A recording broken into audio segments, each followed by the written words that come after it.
Bismillahirrahmanirrahim. Alhamdulillah. Wassalatu wassalamu ala Rasulillah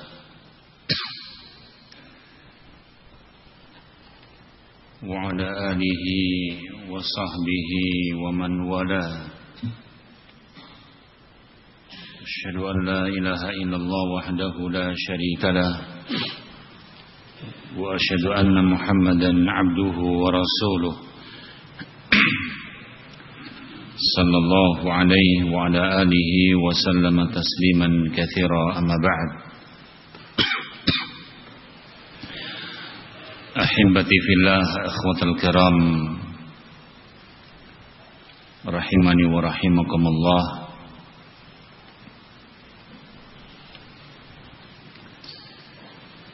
Kembali kita melanjutkan pelajaran kita ataupun kajian dari kitab Awaiqut Talab. Hal-hal yang menjadi perintang bagi seorang penuntut ilmu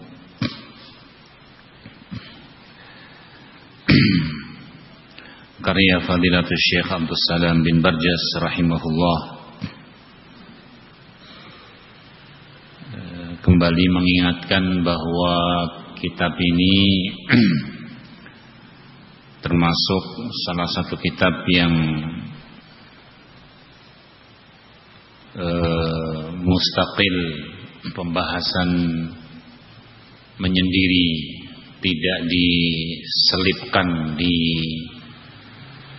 tengah-tengah pembahasan bab lain,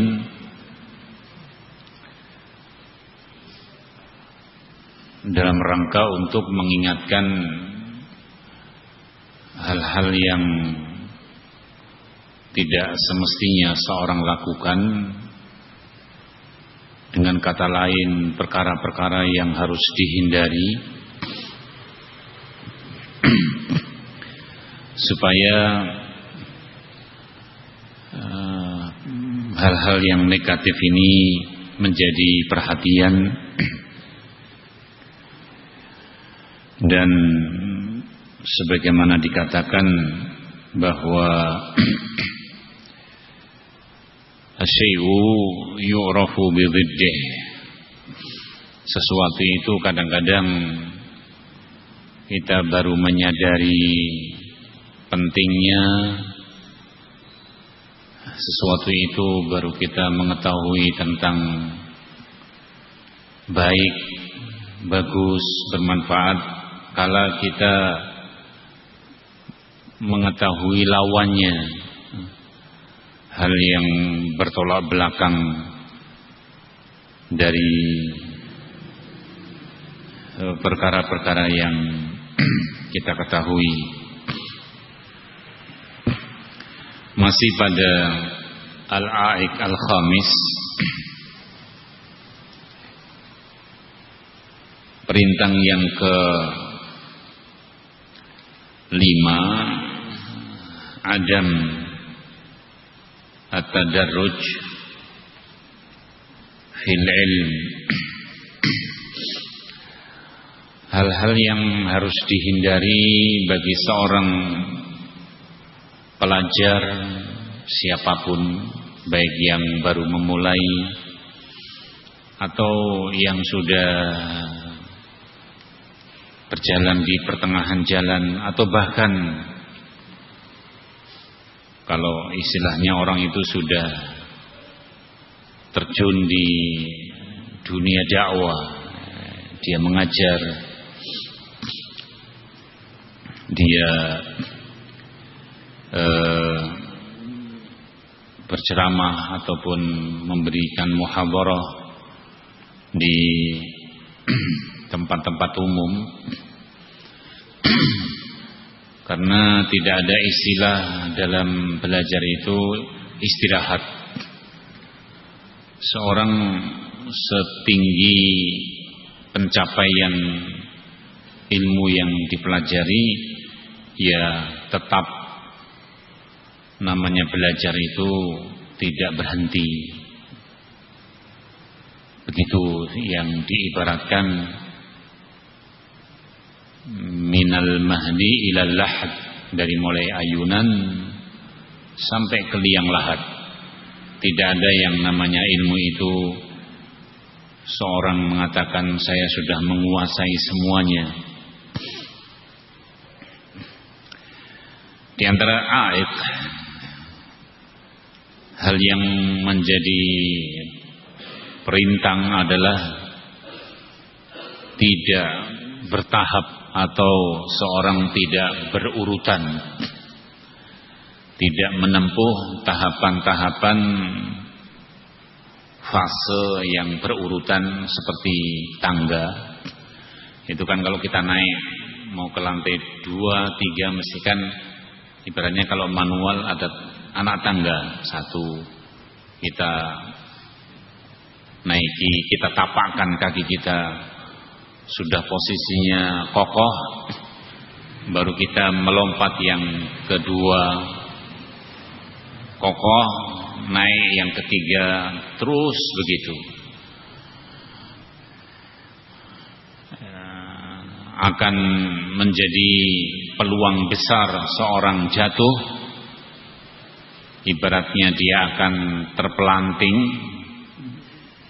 ibaratnya tapakan kakinya belum pas kok dia pengen naik lagi, artinya belum kokoh, dia pengen lompat lagi, ya, mungkin bisa terpleset, bisa jatuh. Sama seorang thalabul ilm, seorang dai, bahkan kelasnya mungkin ibaratnya sudah masyayikh, ini tidak boleh seorang misalnya berambisi untuk lompat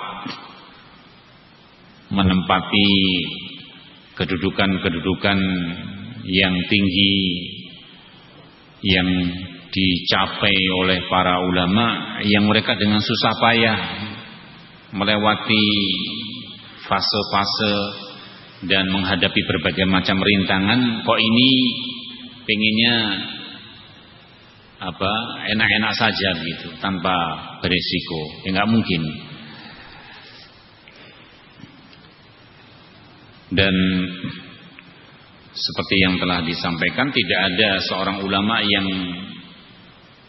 berbeda pendapat, tidak ada ulama yang menyelisihi poin bahwa ilmu itu bitadarruj, ilmu itu diperoleh dengan melewati tahapan. Pada pelajaran sebelumnya telah kita nukilkan pula apa yang dikatakan beliau bahwa at-tadarruj, tahapan dalam mempelajari ilmu itu dibagi dua, ya. Tahapan di dalam menempuh atau mempelajari ilmu itu dibagi dua. Tadarrujun bainal funun. Ada istilah di kalangan para ulama bahwa tahapan itu dijalani oleh seseorang yang dia lakukan adalah antar bidang ilmu satu dengan yang lain. Artinya bertadarruj itu seperti mempelajari ilmu tajwid, nanti bahasa Arab, ya, menulis, membaca, itu namanya tadarruj antar ilmu. Kamu sudah belajar apa? Oh, ini ilmu yang saya pelajari. Tahapannya ialah antar bidang ilmu. Yang kedua, tadarrujun fil fan wahid. Yang kedua, tahapan itu pada satu bidang ilmu. Misalnya bahasa Arab. Bahasa Arab itu kan ada materi-materi dasar, ya. Kalau yang miras, artinya dari dulu salaf, itu ya tentunya yang dimaksud dalam bab ini ulama-ulama bahasa mereka membuka misalnya dengan jurumiyah, baik matan jurumiyahnya atau yang dipadukan dalam bentuk manzuma, bentuknya syair seperti Al-Imriti, itu mirip. Kemudian nanti kalau sudah melewati jurumiyah, masuk misalnya kepada mutammimah dan seterusnya. Nanti ada qatrun nada, ada mungkin di situ Awdah Masalik, atau mungkin Syarah Ibnu Aqil dan seterusnya. Ini dalam satu bidang ilmu, tahapan. Mustalah juga begitu. Dalam mustalah, kitab mustalah ada tahapan-tahapan.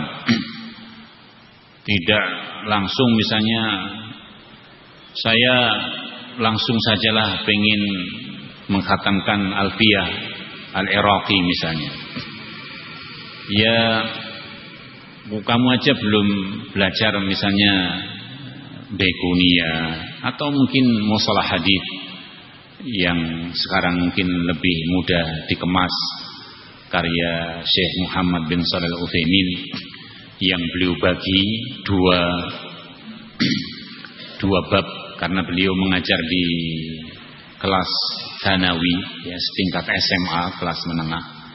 Itu beliau bagi dua, ringkas. Paling tidak seorang thalabul ilmi itu kalau membaca kitab-kitab itu kan bisa ngikuti. Misalnya ulama mengatakan hadis ini sahih. Sahih itu apa? Kan begitu ya. Itu dengan mustalah paling tidak itu kita tidak asing. Hadis mauquf, hadis mursal, hadis munqati, begitu.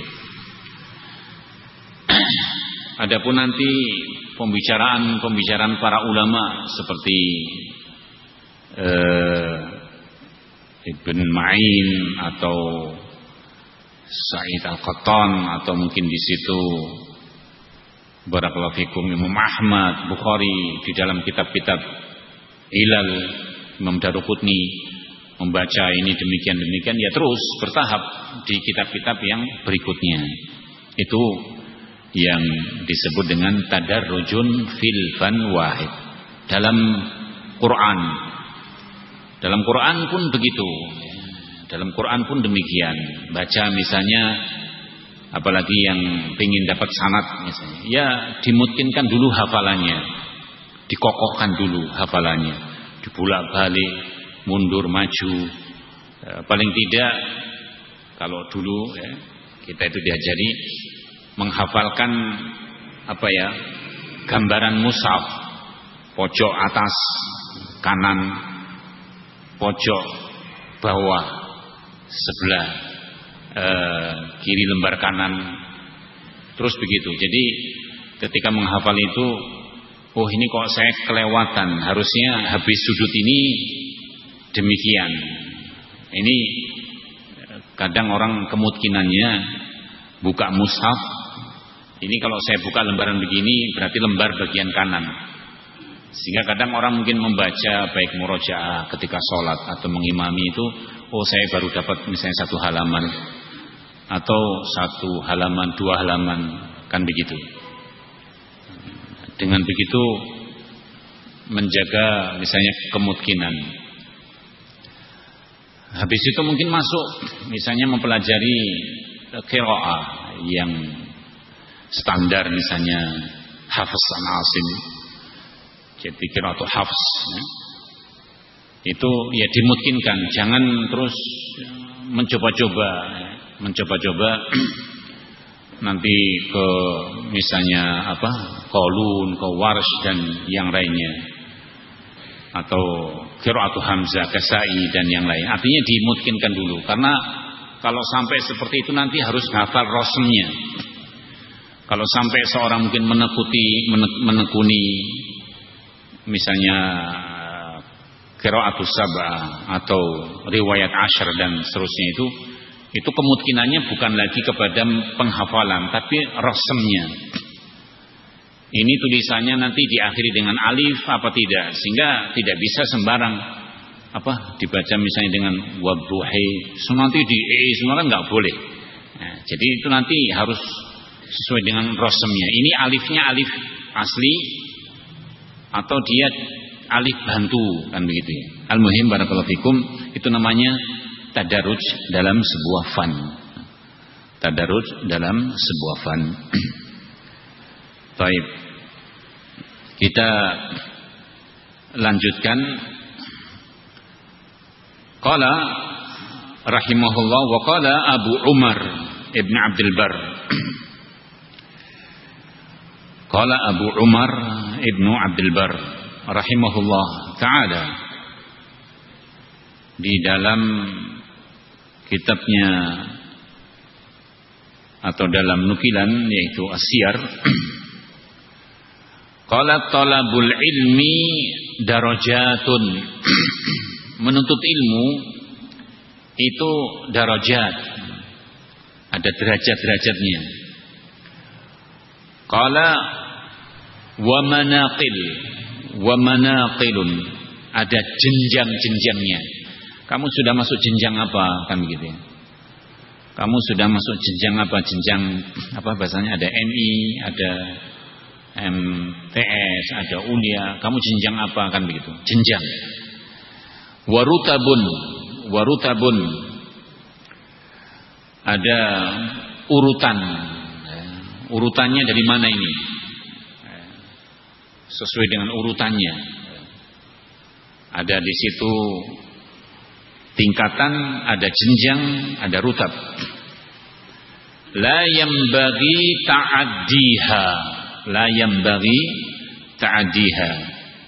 Tidak sepantasnya seorang melanggar jenjang-jenjang tadi, melanggar tahapan-tahapan tadi, melanggar urutan-urutan tadi. Apa akibatnya? Wa man ta'addaha jumlatan, barang siapa yang dia itu melanggar secara global, artinya semau dia sendiri, ya, semaunya. Pokoknya saya pengen belajar, terus kamu pakai cara siapa? Ya cara saya lah, gitu ya.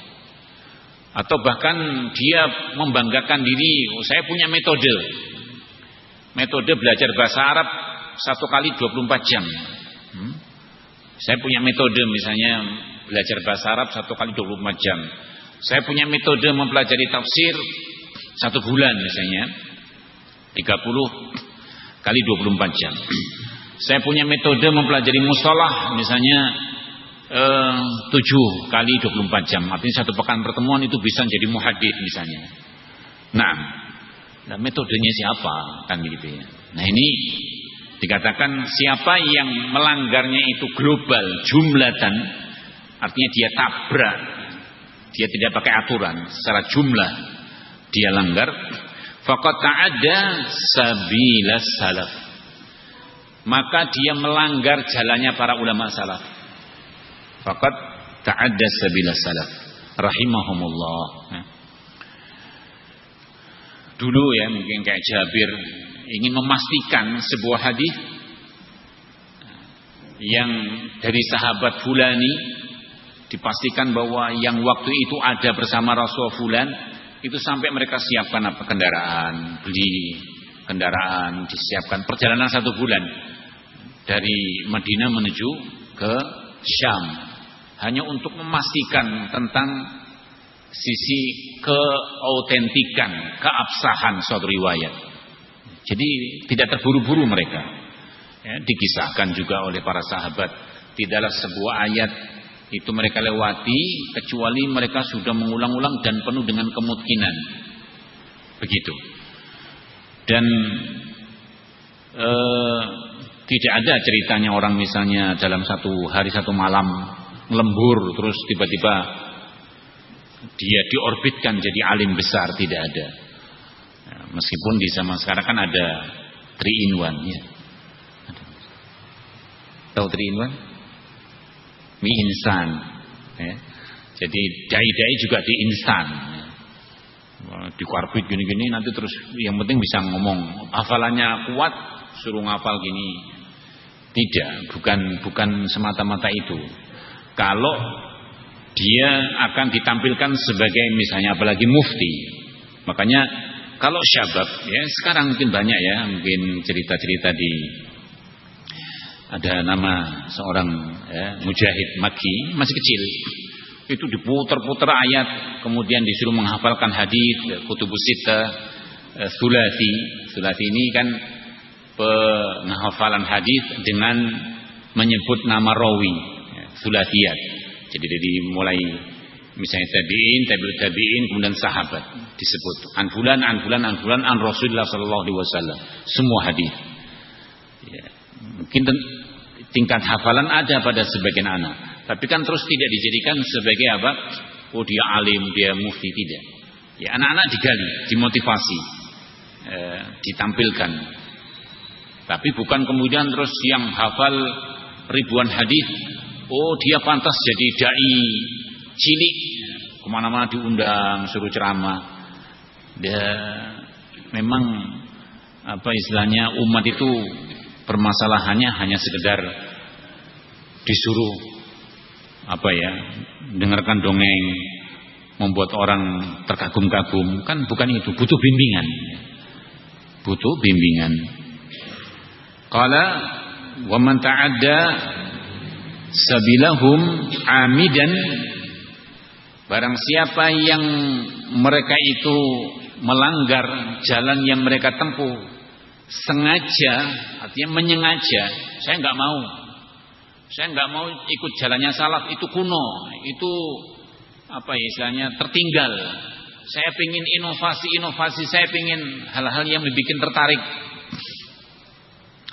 Kalau kita lihat bagaimana ucapan-ucapan para ulama bahwa dakwah ini kan amruha tauqifiyah. Masalah dakwah ini tauqifiyah, artinya sebuah aturan baku. Sebuah aturan baku diriwayatkan dari awal, dari orang-orang yang dulu kepada yang di bawahnya, terus begitu turun-temurun sampai sekarang tidak ada ceritanya misalnya kamu dapat dari mana, saya tadi baca-baca gini tiba-tiba saya mendapatkan apa ya, terilustrasikan bahwa agama harus begini, sholat ini kayaknya butuh dimodifikasi begini-begini, kamu dapat dari mana? Ya saya hanya ngereka-ngereka saja. Tidak boleh seperti itu. Nah, harus dari salaf. Makanya kadang ada istilah kalau kita mendapatkan sebuah penemuan, karena namanya agama itu ilmiah, man sabaqaka bihadza. Siapa yang mendahuluimu dalam pendapat ini? Kalau tidak berarti kan orang-orang dulu luput, nggak mungkin kan begitu ya. Pertama Rasulullah sallallahu alaihi wasallam. Orang sampai berkomentar, ini Rasulullah kayaknya lupa, nggak nyampaikan, atau beliau nggak paham. Naudzubillah misalnya. Berarti kan ini sudah lancang menuduh Rasulullah tidak amanah dalam menyampaikan. Atau sahabat misalnya. Sahabat ya mungkin saja ada yang luput, ada yang tidak mengambil dari Rasulullah. Nah kalau sahabat tidak mengambil, terus yang kamu dapatkan dari Rasulullah itu dari mana kamu, kan begitu ya? Paham urutannya? Misalnya ada orang mengklaim, saya dapat dari Rasulullah, tapi nggak dari sahabat, bukan dari tabi'in. Dari mana? Kemarin ketemu waktu di Raudhah, itu saya di situ sholat, kok tiba-tiba ada suara Rasulullah menyampaikan begini-begini. Nggak mungkin. Ya. Artinya kalaupun dibandingkan tingkat kesolehan, tentunya para sahabat lebih soleh, ya. Kenapa mereka tidak disebutkan seperti itu? Jadi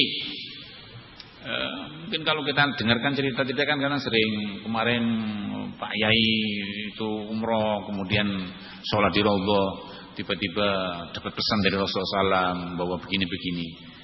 Nah, memang sahabat itu bukan orang-orang baik, bukan orang-orang yang terbaik yang menerima estafet ilmu. Kan nanti arahnya mengkritisi sahabat, ya, mengkritisi para ulama-ulama besar di zaman misalnya tabi'in, tabi'ut tabi'in.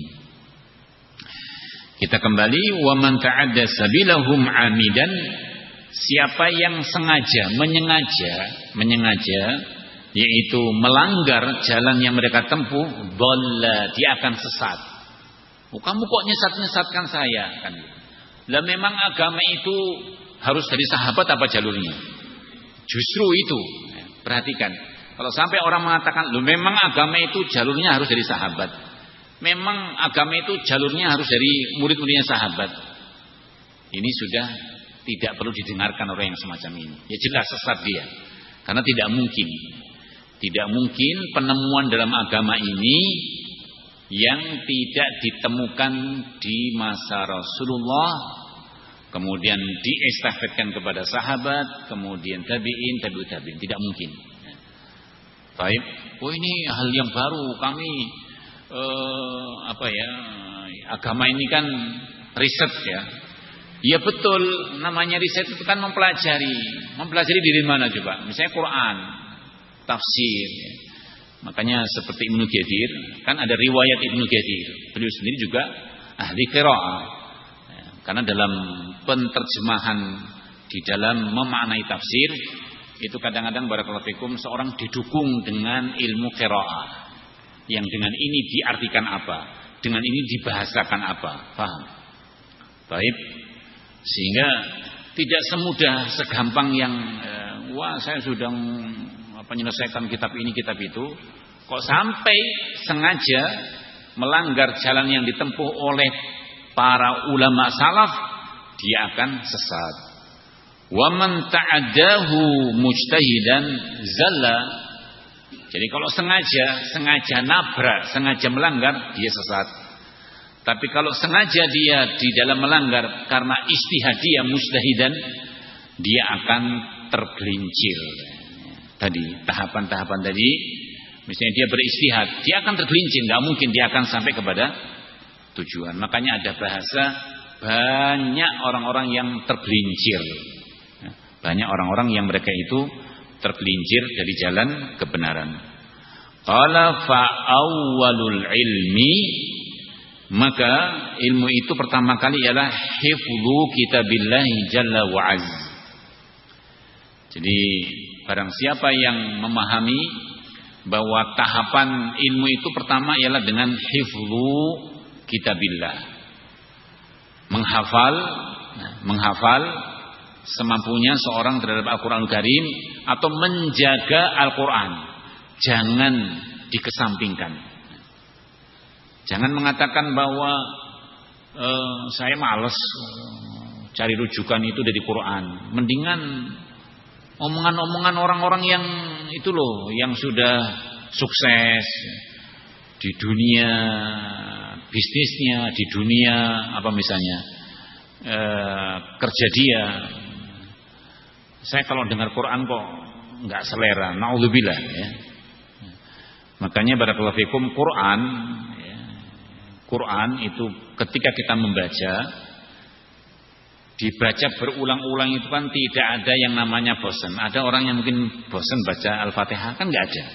Justru semakin menjumpai sesuatu yang baru kan begitu. Ada penambahan karena Allah Azza wa Jalla menjanjikan hudan lil muttaqin. Ya. Quran itu menjadi petunjuk bagi orang-orang yang mereka muttaqin. Qala fa awwalul ilmi hifdzu kitabillah jalla wa azz. Qala wa tafahhumuhu, dan juga memahaminya. Jadi di samping menghafal, makanya barakallahu fikum kalau punya kesempatan kuat ya, dan namanya hafalan itu di usia-usia kurang dari 10 tahun, berbeda ketika nanti usia 10 ke atas. 15 tahun ke bawah beda dengan yang 15 tahun ke atas. 15 tahun ke atas sampai 20 itu berbeda dengan yang di atasnya 20, terus begitu. Walaupun banyak, artinya baik dari kalangan salaf maupun ulama-ulama di zaman kita, mereka yang mungkin mengkhatamkan Quran, menghafal ya, secara keseluruhan, meskipun nanti mungkin istilahnya istihdharan, disuruh menyatorkan dari mulai Al-Fatihah sampai An-Nas, belum tentu sekuat dengan anak-anak yang misalnya tanpa salah usia-usia ketika mereka menghafal saat usia 10 tahun atau 15 atau kurang daripada 20. Nah, artinya kepegang. Bacaan itu kepegang. Nah, kemudian barang siapa yang mempunyai semangat untuk menekuni Quran, baik tadi penghafalannya atau mungkin qiraahnya atau ingin mendapatkan sanad, jangan lupa untuk tafahumuhu, memahaminya. Jadi jangan terus membanggakan diri, saya punya sanad, bacaan ini, bacaan ini, bacaan ini, bacaan itu, tapi di dalam memahaminya justru ditinggal. Makanya sebagian ulama, ya, Syekh Shalih Fauzan, Syekh Utsaimin, para masyayikh itu sedikit beliau menyayangkan pihak-pihak yang mereka itu luar biasa di dalam apa istilahnya menekuni Quran, ya, menekuni Quran sampai kepada detail, sampai kepada jelimetnya dan seterusnya. Ya betul, itu sesuatu yang diperlukan. Hanya saja mereka mengesampingkan memahaminya. Maka dikatakan awwalul ilmi hifdzu kitabillah, dihafal, dan juga watafahumuhu, dan difahami. Wa kullu ma yu'inu ala fahmih, dan tetap untuk meniti jalan setiap yang membantu untuk seorang bisa memahami sesuatu yang bisa membantu memahaminya. Ya, mungkin nanti misalnya seorang belajar bahasa Arab, ya, atau seorang misalnya memegang terjemah, ya, menghafal sambil membuka terjemah mushaf. Itu kisah itu kalau kemudian kita tahu artinya, itu seorang akan lebih kokoh, mungkin akan terlewat. Oh, kok habis begini kan ganjil kalau kita paham tentang apa maknanya. Qala wa kullu ma yu'inu ala fahmi, dan setiap perkara yang membantu atas memahaminya. Fa wajibu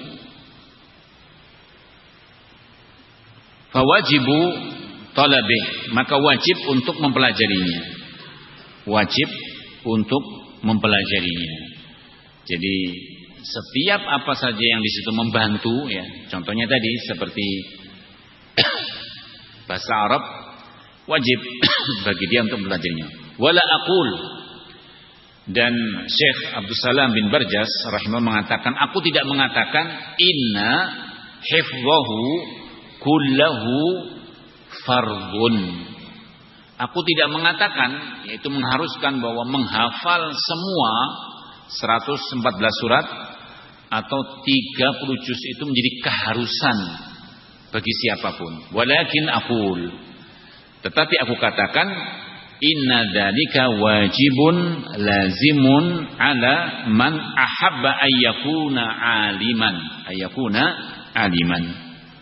Tetapi menghafal semua ayat, semua surah, semua Al-Quran dari mulai Al-Fatihah sampai An-Nas, itu wajibun lazimun, sesuatu yang wajib, sesuatu yang mesti, alaman, bagi siapa? Alaman ahabba ayyakuna aliman, barang siapa yang senang kalau dia itu menjadi seorang alim besar. Itu membantu sekali manakala seorang alim dia menghafalkan Quran, dia sebagai penghafal Quran. Laisa min babil fard, dan judulnya bukan menjadi keharusan bagi siapapun, tapi barang siapa yang memang betul-betul ingin menjadi seorang alim, maka pintu pertama yang dia masuki adalah hifdzu kitabillah, menghafal Al-Qur'anul Karim. Itu jangan disia-siakan. Ya, mumpung misalnya masih usia muda, hafalannya itu akan kokoh, itu ya diupayakan untuk menghafal Quran. Faman hafidhahu qabla bulughi, siapa yang mampu menghafal Quran sebelum masuk usia balighnya, usia balik. Kalau laki-laki kan ya rata-rata mungkin ya 12, 13, 14 tahun kan begitu ya. Anggaplah rata-rata 13 tahunan dia masuk balik. Siapa yang masuk? Kan banyak anak-anak yang Masya Allah usia 10 tahun itu sudah bisa mengkhatamkan Quran. Bisa apa? Mengkhatamkan Quran. Al-Hafidh Ibnu Hajar Al-Asqalani itu mungkin usia 12 sampai 13 tahun beliau sudah mengimami di Masjidil Haram. Ya, kalau sudah mengimami jumlah dan posisi seperti itu Masya Allah. Kadang-kadang santri irtijali ini dadaan. Misalnya imamnya udzur, tiba-tiba dipilih salah satu aja yang masuk ngimami. Nah, ketika mengimami mungkin dia bingung apa yang mau dibaca. Akhirnya membaca surat-surat yang ibaratnya bukan penghafal Quran, itu aja lancar. Wah, ini penghafal Quran. Terbolak-balik mungkin dia dalam menghafal Quran. Meskipun barakallahu fikum yang namanya hafalan itu tidak bisa disepelekan. Jadi menghafal Quran itu tidak bisa disepelekan. Ada kisah barakallahu fikum Syekh Muhammad bin Shalih Al-Utsaimin. Beliau penghafal Quran. Beliau juga pernah mengimami di Masjidil Haram salat tarawih. Syekh Utsaimin itu mungkin tahun-tahun dari kurang tahun 2000-an itu beliau barakallahu fikum juga sempat mengimami, menjadi imam dalam salat tarawih. Dan adatnya beliau itu kalau musim haji itu kan biasanya para ulama dari Riyadh itu diundang untuk memberikan pencerahan di masa musim haji, karena butuh ulama untuk menjadi rujukan ketika ditanya. Beliau punya kursi, artinya tempat mengajar di Masjidil Haram. Di sana ada Syekh Luhaidan, di sana ada fulan-fulan. Itu majelis yang paling besar, itu majelisnya beliau. Adatnya beliau itu biasanya kalau habis maghrib membuka darasnya, nanya, kamu fulan, tadi waktu maghrib imam baca apa? Nah, gitu. Tadi waktu maghrib imam baca surat apa? Kan begitu ya. Nah, artinya kan umumnya kita mau dicoba. Tadi maghrib imam baca surat apa? Hah? Nah iya, imamnya baca apa tadi? Lupa kan gitu ya. Hampir rata kan kita lupa ya. Artinya seperti itu kadang-kadang kan tidak dalam ingatan kita ya. Tidak dalam ingatan kita. Al-muhim barakallahu fikum. Beliau pernah mengimami salat subuh, membaca surat Zalzalah. Baca surat Zalzalah, Mas. Membaca surat Zalzalah. Coba dibaca. A'udzubillahi minasyaitonir rajim. Yang keras suaranya. Baik, jazakallahu khair. Ini dengan duduk ya. Kalau berdiri mungkin beda ya. Mau coba berdiri? Jadi baca saja yang bukan imam ini kan posisinya tidak jadi imam kan ya. Suruh baca aja mungkin di halangan ramai ini kan grogi, apalagi jadi imam. Nah, waktu itu beliau ada terlupakan. Diingatkan di belakangnya ini yang mengingatkan banyak. Semakin banyak yang mengingatkan semakin tidak ketemu. Ini apa gitu? Saya salah apa kan begitu ya? Karena orang kadang kalau semakin hafalannya istilahnya di luar baratnya bahasa di luar kepala, itu kalau sampai surat seperti itu kalau lupa diingatkan dan yang mengingatkan banyak itu semakin kacau ya. Yang mau diikuti yang mana? Selesai sholat, Syekh nyampaikan, tolong kalau ada yang mengingatkan itu jangan bareng-bareng. Itu namanya taswish, membikin kacau. Saya bingung misalnya dengan tadi saya salahnya apa? Tapi hendaknya satu misalnya yang jelas. Satu yang jelas. Sudah selesai begitu datang orang tua. Orang tua ya. Kata orang tua, lah kamu juga kan ini mungkin belum kenal dengan Syekh Utsaimin. Lah kamu juga. Baca zalzalah aja salah-salah gitu. Saya diam pergi. Artinya tidak ditanggapi. Ya mungkin. Artinya mungkin terjadi. Jadi kita kembali bahwa di dalam pembacaan surat-surat seperti itu kadang-kadang jangankan misalnya surat-surat yang kadang-kadang seperti itu. Makanya ada kisah surat Al-Kafirun. Surat Al-Kafirun itu kan dibaca paling berapa menit kan. Ini kok sampai satu halaman Al-Kafirun. La a'budu ma ta'budun wala antum a'buduna wala antum la a'budun. Muter terus kan begitu, enggak selesai-selesai. Al-muhim barakallahu fikum, Quran itu tidak bisa diremehkan, tidak bisa dibuat yaitu digampang-gampangkan. Makanya bagi seorang yang memang betul-betul artinya dia ingin menjadi seorang alim rujukan, alim besar, maka bukalah dengan menghafal Quran. Dan barang siapa yang menghafal sebelum masa baliknya, tsumma faragha, kemudian dia bisa menyelesaikan. Siapa yang sebelum balik lalu dia bisa menghafal, kemudian dia bisa menyelesaikan, ila ma yasta'inu bihi ala fahmi min lisanil Arab. Kemudian ketika dia sudah hafal, kemudian dia menyelesaikan, lalu di situ dia mendalami hal-hal yang di situ yang dipakai untuk membantu memahami berupa bahasa Arab. Kana dzalika aunan kabiran ala muradihi minhu.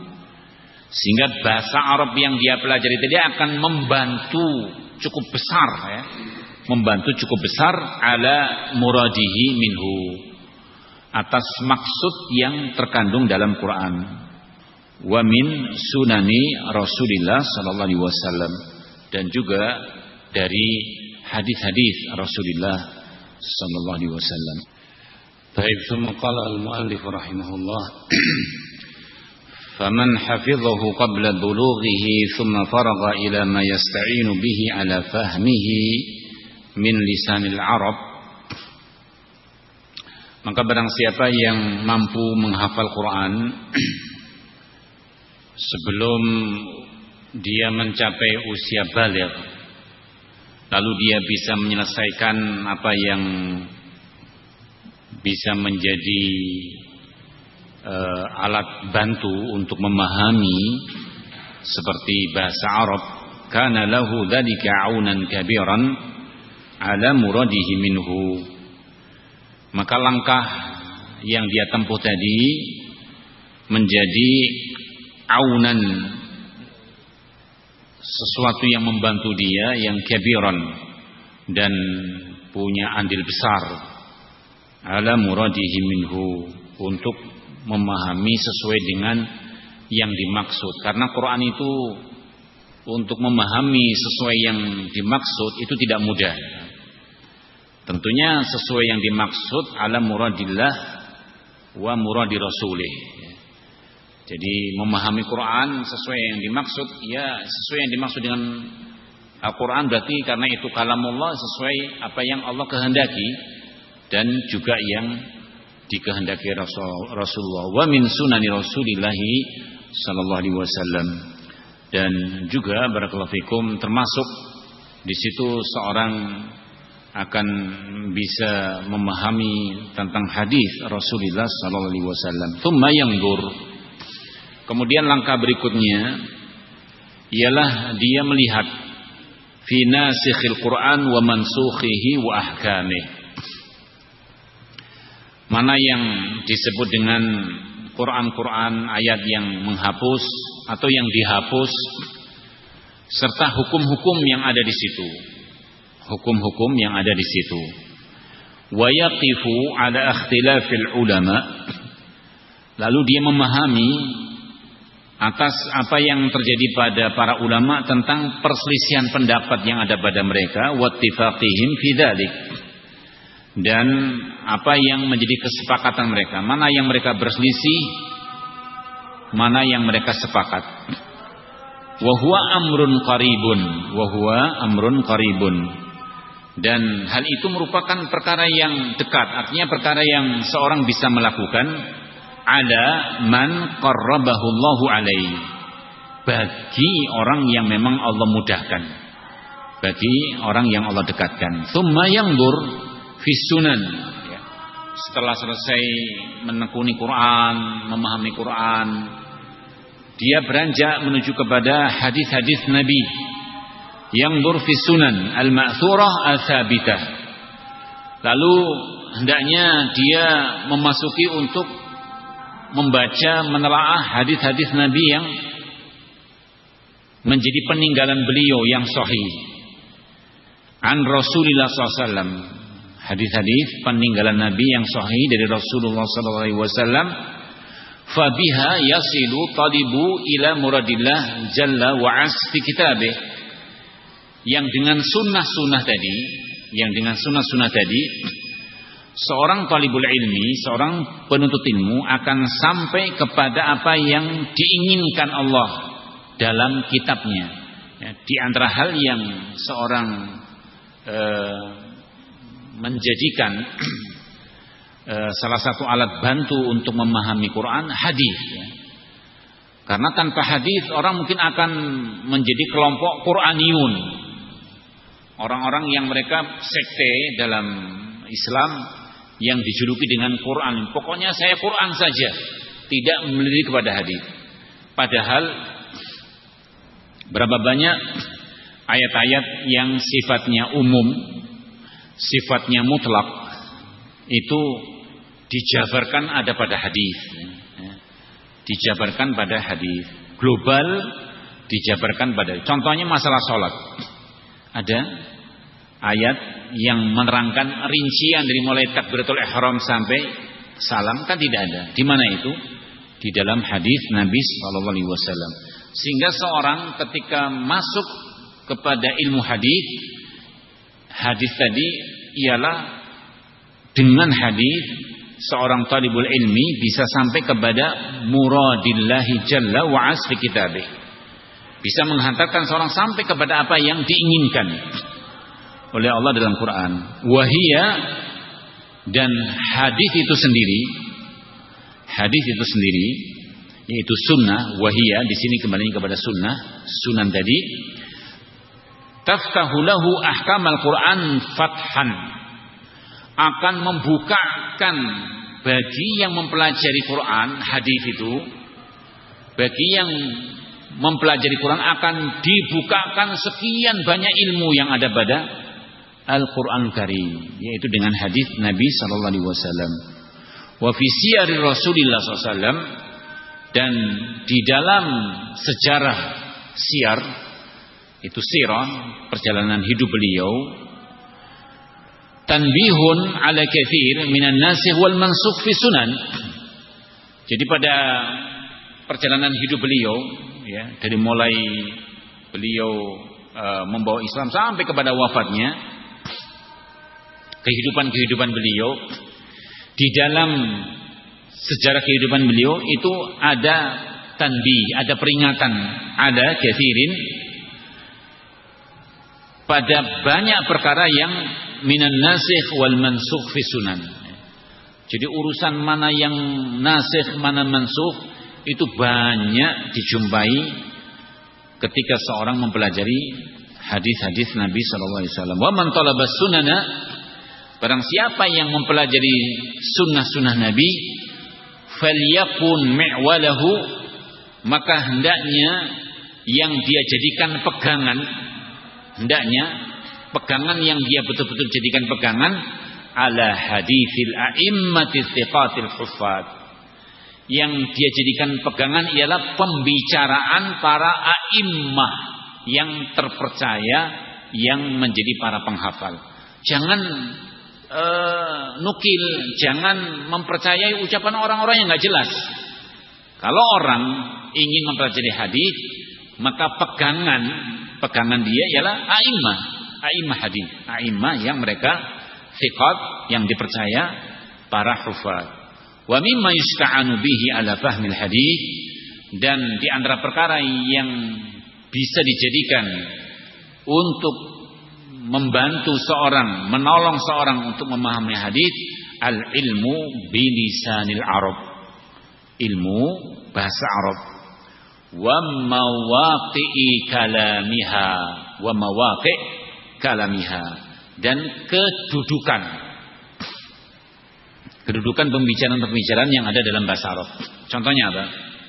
Contohnya fa'il, contohnya isim marfu, isim mansub, maf'ul bih, ya, dan seterusnya. Itu mawaqi', tempat-tempat, penempatan itu akan membantu seorang di dalam memahami hadis Nabi. Wa si'ati lughatiha, dan juga luasnya bahasa. Wa isti'aratiha, isti'arah dikatakan oleh para ulama isti'malul lafz fi ghairiha wudi'a lahu li'ilaqatil mutasyabihah bainal ma'na al-manqul anhu wal ma'na al-musta'mal fi.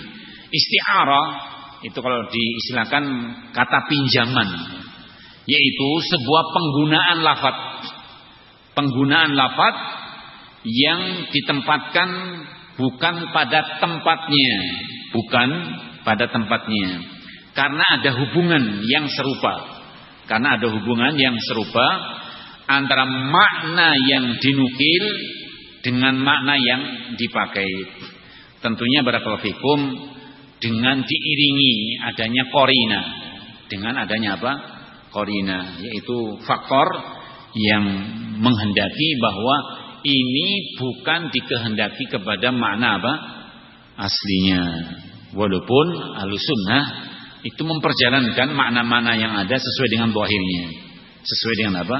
Zahirnya. Ini penting ketika seorang ingin menekuni tentang ilmu atau mempelajari hadis, ya bahasa Arab di antaranya ialah tadi tentang kedudukan, isti'arah, juga majaz. Walaupun sebagian mengatakan tidak ada majaz dalam Quran maupun hadis. Wa umumil lafzi mukhatibiha, juga keumuman lafaz yang dipakaikan kepada yang diajak bicara, tentang keumuman lafaz. Qala wa khususih, dan kekhususan. Ini umum atau khusus? Ini umum atau khusus? Itu juga penting. Wasairi madzahibiha liman qadira, dan juga seluruh tentang madzahib, pendapat-pendapat ulama yang ada dalam bab ini, barang siapa yang punya kemampuan, fahuwa syai'un la yustaghna anhu. Dan ini sesuatu yang barakallahu fikum seorang tidak mungkin tidak butuh dengannya, pasti dibutuhkan. La yustaghna anhu, sangat dibutuhkan. Wa kana Umar bin Khattab radhiyallahu anhu, dan adalah Umar bin Khattab mengatakan, qala yaktub ilal afaq. Beliau waktu jadi khalifah itu menulis ke seluruh daerah. Beliau tulis barakallahu fikum ke sekian banyak wilayah, an yata'allamu sunnata wal fara'id, agar kaum muslimin mempelajari sunnah-sunnah Nabi dan juga al-fara'id. Fara'id mungkin seperti kemarin sudah kita singgung, yang dimaksud bukan hal-hal yang sifatnya fardu, salat wajib, puasa wajib, tetapi identik dengan ilmu fara'id, wal fara'id. Qala wallahna yakni an-nahwa wal lahm, yang dimaksud agar mereka juga mempelajari nahwu, kama yata'allamul Qur'an, sebagaimana mereka mempelajari Al-Qur'an. Itu himbauan dari Khalifah Umar bin Khattab saat beliau menjadi seorang khalifah. Disebar pengumuman, instruksi agar mereka mempelajari, yaitu sunnah-sunnah Nabi, mempelajari masalah faraid, dan juga mempelajari bahasa Arab. Padahal mereka juga orang Arab, kan begitu ya. Padahal mereka juga orang Arab. Karena pintu untuk masuk seperti yang tadi disinggung, barang siapa yang barakallahu fikum dibukakan untuk menghafal Quran, mempelajari, maka sunnah itu taftahu lahu ahkamal Quran fathan. Dengan hadis barakallahu fikum ya, contoh ya, mempelajari tentang tafsir surah Ali Imran. Itu kalau tidak paham sejarah Nabi tentang ghazawat, tentang peperangan, susah untuk bisa menerjemahkan tafsir yang ada pada surat tersebut. Makanya sunnah-sunnah Nabi itu sangat mendukung ya, sangat membantu seorang untuk mempelajari apa yang ada pada tafsir Quran. Bahkan seorang akan dibukakan pintu baginya mempelajari apa yang ada pada ahkam Al-Quran. Demikian wallahu alam yang bisa kita bacakan pada kesempatan malam hari ini, mudah-mudahan memberi manfaat dan faedah kepada kita semua. Mungkin kita cukupkan, ada kurang lebihnya mohon dimaafkan.